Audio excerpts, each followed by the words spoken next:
है, जबकि मानसून की पहली बारिश थी, जहां पर पहली बारिश ने ही जिला प्रशासन के और नगर परिषद के दावों की पोल खोल कर रख दी। पूरे शहर जलमग्न है, कई फुट सड़कों पर पानी भरा हुआ है। तो मैं देखना चाहूंगा कि ये रोड है, नागरिक रोड है, और आप देख सकते हैं कि दूर दूर तक जहां भी आप देखोगे मतलब किस तरह से जल भरा हुआ है, पूरे रोड पर पानी भरा हुआ है। और इसके अंदर इतना नहीं, सीवरेज के गड्ढे भी हैं। कई लोगों को दुर्घटना भी हुई है, बाइक लेकर गिरे, साइकिल लेकर भी गिरे हैं। तो इस तरह से आप देख सकते हैं किस तरह से पानी भरा हुआ है। लेकिन पानी की निकासी के लिए जिला प्रशासन, नगर परिषद द्वारा कोई इंतजाम नहीं किए गए, जबकि अलर्ट जारी किया गया ताकि मानसून से पहले शहर की साफ सफाई की जाए, नालों की साफ सफाई कराई जाए, ताकि जल भराव की स्थिति पैदा ना हो। लेकिन होडल शहर के अंदर सीवरेज की जो व्यवस्था पूरी तरह से चौक पड़ी हुई है, और उसको लेकर भी कई बार बात हुई, लेकिन कोई भी ठोस कदम नहीं उठाए गए। और आज शहर के लोगों को ये खामियाजा भुगतना पड़ रहा है कि जो आज शहर के लोग पानी से होकर गुजरे हैं। पूरा शहर जलमग्न है, दुकानों के अंदर पानी भरा हुआ है, शहर के अंदर पानी भरा हुआ है, सभी लोग भारी परेशान हैं। तो और शहर के लोग हैं हमारे साथ, उनसे भी हम बात करेंगे कि क्या स्थिति है, किस तरह से क्या स्थिति है पानी की, और क्या कहेंगे इसके बारे में। हमारे साथ शहर के लोग हैं, उनसे भी हम करते हैं बात की मतलब क्या स्थिति है इस समय जो पानी है, और किस तरह से उनको परेशानी हो रही है। क्या क्या नाम है जी? धर्मेंद्र नाम है जी मेरा। धर्मेंद्र जी, जो पानी भरा हुआ है किस तरह से भरा हुआ है, क्या समस्या है, लोगों को किस परेशानी उठानी पड़ रही है? लोगों को बहुत समस्या उठानी पड़ रही है। इस पानी के अंदर स्कूटी वगैरह गिर जाती हैं, बच्चे भी परेशान होते हैं, और मच्छर पैदा होते हैं, बीमारी पैदा होती है पानी से। ये मानसून की पहली बारिश है, मानसून की पहली बारिश है, पूरा शहर जलमग्न हो गया। पूरा शहर जलमग्न हो गया। सुबह की 2 घंटे की बारिश में ही जलमग्न हो गया। और ज्यादा बारिश होती तो इतना पानी भर जाता यहाँ। तो ये समस्या कब से बनी हुई है? ये समस्या पिछले 4-5 साल से ही है। अच्छा। इसका कोई सॉल्यूशन नहीं हुआ है। देखा किस तरह से ज्योति जी, इनका लोगों का कहना है कि 4 से 5 साल से इस रोड पर ये पानी की स्थिति बनी हुई है, और बारिश के मौसम में इस पर हर समय पानी भरा रहता है, जिससे आम जनता को भारी परेशानी होती है। और हमारे साथ है, उनसे भी हम बात करते हैं कि क्या स्थिति है, किस तरह से कहना चाहेंगे हो। क्या नाम है जी? अश्विनी कुमार। इधर अश्विनी जी, जो पानी भरा हुआ किस तरह से भरा हुआ, क्या समस्या हो रही है लोगों को, आम जनता को? पानी जो भरा हुआ है ये आज की नहीं, पिछले 10-15 वर्षों से लगातार यही समस्या देखनी पड़ रही है लोगों को। आप भी देखते होंगे हर साल बारिश होती है। मार्केट कमेटी के जो कंस्ट्रक्शन डिपार्टमेंट के जेई और एसडीओ हैं, उनका कोई लेआउट प्लान नहीं है। यहाँ से नीचे है, उधर से ऊंचा किया हुआ है। देखोगे कि आप मंडी की तरफ से, सब्जी मंडी है, सारा पानी वहाँ हसनपुर चौक तक का सारा पानी यहाँ पे आता है। मार्केट कमेटी ने कई बार यहाँ पे सिविल लाइन भी डाली हुई है, लेकिन वो चलती नहीं है, सिर्फ दिखाने के लिए। नगर परिषद की सिविल लाइन है? नहीं, नगर परिषद का नहीं है, ये मार्केट कमेटी का एरिया है। मार्केट कमेटी के राम कुमार जेई ने कई बार लाइनें डाली हुई हैं। आप देखोगे बाउंड्री वाल जब हुई थी तब लाइन डली थी, सिर्फ वो सारी बंद पड़ी हैं। सिर्फ पैसे खाने वाली बात है कमेटी की तरफ से। तो ये क्या स्थिति है, शहर के लोगों को कितना परेशानी होती है? ये मेन रास्ता है, जो ये रास्ता यहाँ से अग्रसेन चौक से हसनपुर चौक से सीधे बस स्टैंड के लिए निकलता है। सबसे ज्यादा जो देखने को मिलता है वो ये मंडी का जो एरिया है, यहाँ पे पानी भरा हुआ रहता है। यहाँ पे गाड़ी भी नहीं आ सकती। जो आड़ती जिनकी दुकानें हैं वो अपनी दुकानों पे नहीं जा सकते। आप देख रहे हो सारी दुकानें फिलहाल सीजन के टाइम पे बंद पड़ी हुई हैं। तो हर साल यही होता है? हर साल का यही काम है। देखा किस तरह से जी, ये आप देख सकते हैं कि लोगों का कहना है कि शहर के अंदर चारों तरफ इसी तरह से पानी भरा हुआ है। जहां जो सीवरेज हैं वो ब्लॉक पड़े हुए हैं, सीवरेज की साफ सफाई नहीं कराई गई, ना नालियों की कराई गई, ना नालों की कराई गई, जिसका खामियाजा शहर के लोगों को भुगतना पड़े। इस तरह से लगातार शहर के अंदर चारों तरफ पानी है। अगर लगातार बारिश होगी। ठीक है ऋषि, चलिए बहुत बहुत शुक्रिया आपका जुड़ने के लिए, तमाम जानकारी साझा करने के लिए। चलिए खबरों में आगे बढ़ेंगे, जहां फरीदाबाद में भी बरसात से हुए जलभराव से लोग परेशान हैं। बारिश के बाद हुए जल जमाव से जिले में क्या स्थिति है, देखिए हमारे ब्यूरो चीफ की एक खास रिपोर्ट। फरीदाबाद में पिछले कुछ घंटों से लगातार हो रही बरसात लोगों के लिए आफत बन गई है। फरीदाबाद में जल भराव की स्थिति की बात करूं तो फरीदाबाद विधानसभा है जो पौष विधानसभा कही जाती है, वहीं बल्लभगढ़ विधानसभा है, तिगांव विधानसभा क्षेत्र है, एनआईटी विधानसभा क्षेत्र है, बड़कल विधानसभा क्षेत्र है, साथ में पृथला विधानसभा क्षेत्र आता है। तो जल भराव की अगर इस बार मानसून की बरसात में होने वाली परेशानी की बात की जाए तो देखिए इस वक्त मैं बड़कल विधानसभा में यहाँ पर मौजूद हूँ, और ये सड़क आप देख रहे हैं, यहाँ जल भराव तो है ही, लेकिन सबसे बड़ी परेशानी ये है कि इस सड़कों पर इतने गड्ढे हैं कि अगर जो यहाँ पर पानी भरा हुआ है वो वाहन चालकों को उन गड्ढों को जो है अदृश्य कर देता है और जिसकी वजह से लोग यहाँ पर चोटिल हो जाते हैं। यानी केवल जल भराव लोगों के लिए परेशानी नहीं है, बल्कि लोगों की सुरक्षा भी एक बड़ा सवाल है। फरीदाबाद विधानसभा, जहाँ से स्थानीय निकाय मंत्री विपुल गोयल विधायक हैं, अगर वहाँ जल भराव की स्थिति की बात की जाए तो वहाँ पहले के मुकाबले काफ़ी सुधार है। यदि कहा जाए कि 75 से 80% सुधार है तो शायद गलत नहीं होगा। जहाँ पर कई कई फुट पानी भर जाता था, वहाँ स्थिति पहले से काफ़ी बेहतर नज़र आ रही है। हालांकि अभी भी कुछ निचले इलाके ऐसे हैं, सेक्टर 7 की बात करें, सेक्टर 8 की बात करें, सी गाँव की बात करें, जहाँ अभी भी जल भराव समस्या बना हुआ है। लेकिन आने वाले समय में वहाँ भी राहत मिलने की उम्मीद जताई जा सकती है। लेकिन इसके उलट अगर बात की जाए बड़कल विधानसभा क्षेत्र की, बात की जाए एनआईटी विधानसभा क्षेत्र की, बात की जाए तिगांव विधानसभा क्षेत्र की, तो देखिए यहाँ स्थिति देखिए आप, यहाँ जल भराव इतना ज़्यादा है कि लोगों को पैदल चलने में भी खासी मशक्क़त करनी पड़ती है। ये तो केवल एक एरिया है। अगर 20% क्षेत्र को छोड़ दिया जाए तो 80% क्षेत्र यहाँ पर ऐसा है जहाँ लोगों के लिए जल भराव से जो है निकलना काफ़ी मुश्किल भरा है। और देखिए, एक तरफ फरीदाबाद स्मार्ट सिटी की ओर बढ़ रहा है, करोड़ों की विकास परियोजना हो रही है, लेकिन अगर चंद घंटों की बरसात शहर के विकास की, शहर की रफ्तार को रोक दे तो ये अपने आप में सोचने का विषय है।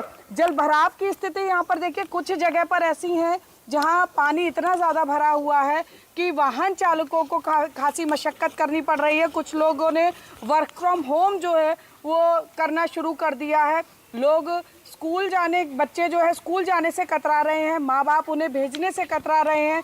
जिन लोगों को मजबूरी में निकलना पड़ रहा है उनके लिए भी काफ़ी आफत भरा जो है ये मानसून के मौसम में निकलना है।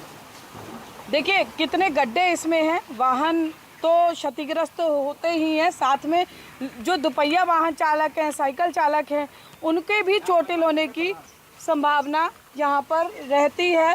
और बल्लभगढ़ की कॉलोनियाँ हैं, वहाँ पर भी स्थिति ये है, और एनआईटी में तो स्थिति ये है कि लोगों के घरों में, लोगों के रसोई घर में भी जो है वो सीवर का पानी जो है ओवरफ्लो हो रहा है। लोगों को नारकीय जीवन जीने पर विवश होना पड़ रहा है। जल भराव को लेकर तमाम दावे जो है नगर निगम द्वारा किए जाते हैं, लेकिन अधिकारी एसी कमरों में बैठकर सारी योजना बना लेते हैं, लेकिन जो धरातल पर सफाई कर्मचारी उतरते हैं, ड्रेनेज लाइनें साफ करने की जो बातें कही जाती हैं, वहाँ पर स्थिति ये होती है कि ये जो जल भराव आप देख रहे हैं, ये जल भराव उस सफाई की पोल खोलता हुआ नजर आता है कि ड्रेनेज सिस्टम अगर सही से काम किया होता उस पर तो शायद जल भराव की स्थिति ये नहीं होती। अब ये समझना होगा अधिकारियों को, साथ में जनप्रतिनिधियों को भी ये समझना होगा कि अब केवल नालों की सफाई से जल भराव की समस्या से निजात नहीं पाई जा सकती है, बल्कि इसका स्थायी समाधान निकालना ज़रूरी है।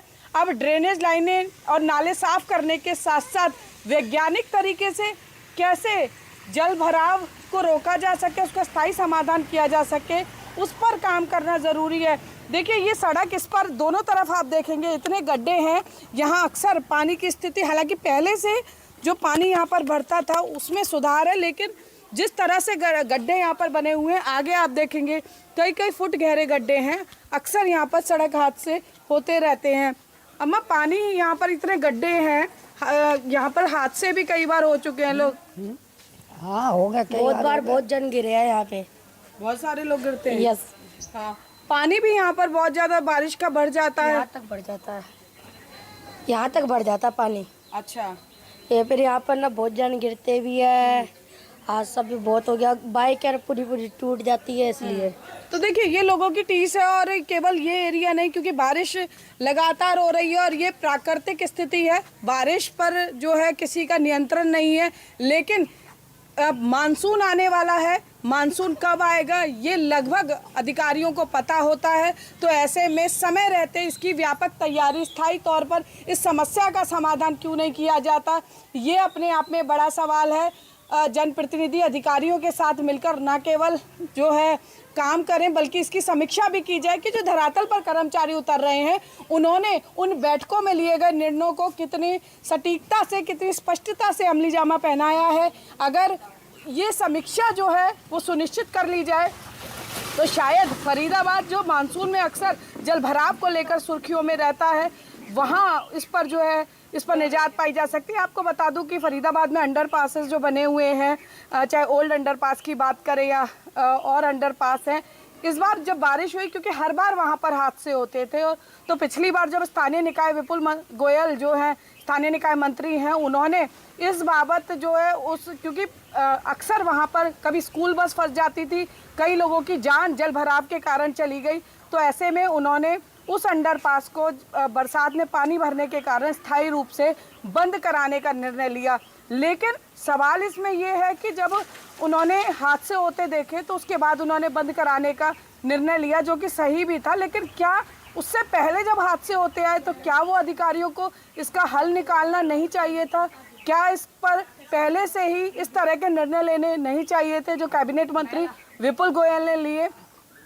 लगातार जल भराव को लेकर जो है फरीदाबाद सुर्खियों में बना हुआ है, लेकिन अब स्थिति ये है कि अब लोगों को बरसात, गर्मी की वजह से जो लोग चाह रहे थे कि बरसात हो, उन्हें गर्मी से राहत मिले, अब वो डर रहे हैं कि बरसात इतनी ज़्यादा ना हो जाए कि जल भराव उनके लिए आफत हो जाए। अब देखने वाली बात ये होगी कि बरसात के कारण जो शहर में जल भराव हो रहा है, जब बरसात होती है जल भराव होता है, ये अलग विषय है, लेकिन उस जल भराव के बाद वो जल निकासी कितने समय में होती है, ये अपने आप में बड़ा सवाल है। और ये जल भराव के बाद जब तक कितने घंटे में जो पानी है वो निकलता है, ये उस पर वो इस बात का उदाहरण पेश करेगा कि आखिर जो दावे किए गए नगर निगम अधिकारियों द्वारा, उन दावों की हकीकत क्या है। फिलहाल ये बरसात जो है गर्मी से राहत के साथ साथ लोगों के लिए बड़ी आफत बन चुकी है, और आने वाले समय में अगर बरसात इसी तरह से होती है तो क्या स्थिति होगी, इसको लेकर अधिकारियों को, प्रशासन को, शासन को ज़रूर चिंतन मंथन करना चाहिए। फरीदाबाद से पूजा शर्मा, इंडिया न्यूज़ हरियाणा। वहीं अगली खबर बहादुरगढ़ से, जहां जलमग्न हुई सड़कें, बरसाती पानी ने परेशानी लगातार बढ़ाई। मुख्य मार्ग पर गलियों में जल जमाव, जल निकासी के इंतजाम नाकाफी साबित हो रहे हैं। बारिश से बीमारियों का खतरा भी लगातार बढ़ता जा रहा है। तो मुख्य मार्ग और गलियों में भी जल जमाव की स्थिति देखने को मिल रही है, जहां निगम की पूरी तैयारियां फेल होती हुई नजर आ रही हैं। जल निकासी के इंतजाम नाकाफी साबित हो रहे हैं, जहां कुछ ही घंटों की बारिश और कुछ ही दिनों की बारिश में घुटनों तक पानी भर गया है, और आप स्थिति देख सकते हैं किस तरह से जल जमाव हो गया है।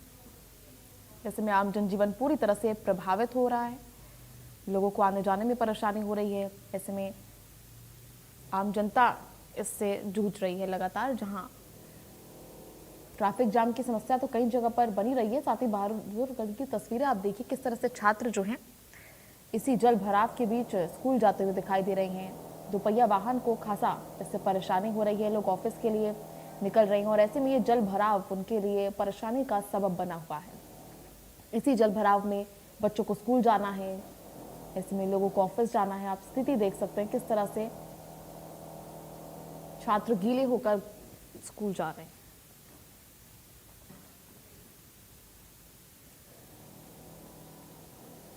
वहीं पलवल में हुई बारिश ने पलवल और हुडा नगर परिषद के विकास कार्यों की पोल खोलकर रख दी है।